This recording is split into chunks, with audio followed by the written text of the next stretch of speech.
السلام علیکم ورحمۃ اللہ وبرکاتہ۔ اگر کوئی شخص مسجد میں کھانے کے لیے چیز رکھ جائے تو کیا ہم کھا سکتے ہیں؟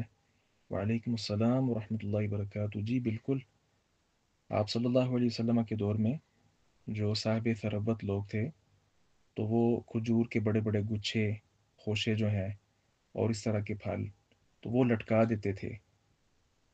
تو اس پر تو محدثین نے باب بھی قائم کیے ہیں کہ ایسا کرنا چاہیے۔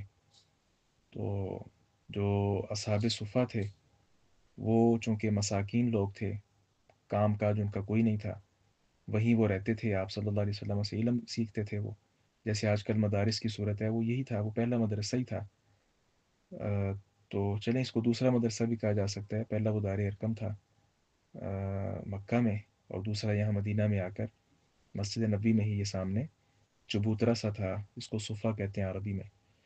تو یہ لوگ جو ہیں جب کسی کو بھوک لگتی تو وہ کوئی اپنی کسی چھڑی کے ساتھ اس کو حرکت دیتا یا ہلاتا، تو اس کی مدد سے جو ہے وہ وہاں سے کھجور لے لیتا تو وہ کھا لیتا۔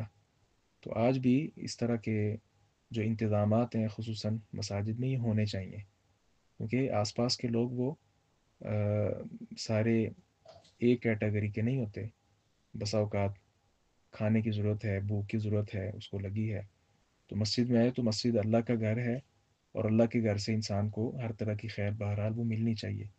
تو آج کل بھی اس چیز کا اگر اہتمام کر لیا جائے، مسجد میں مناسب فریج ہو، اس میں ہلکی پھلکی کھانے کی چیزیں ہوں، تو لوگ اگر اسے فائدہ اٹھائیں تو یہ بہت اچھی چیز ہے۔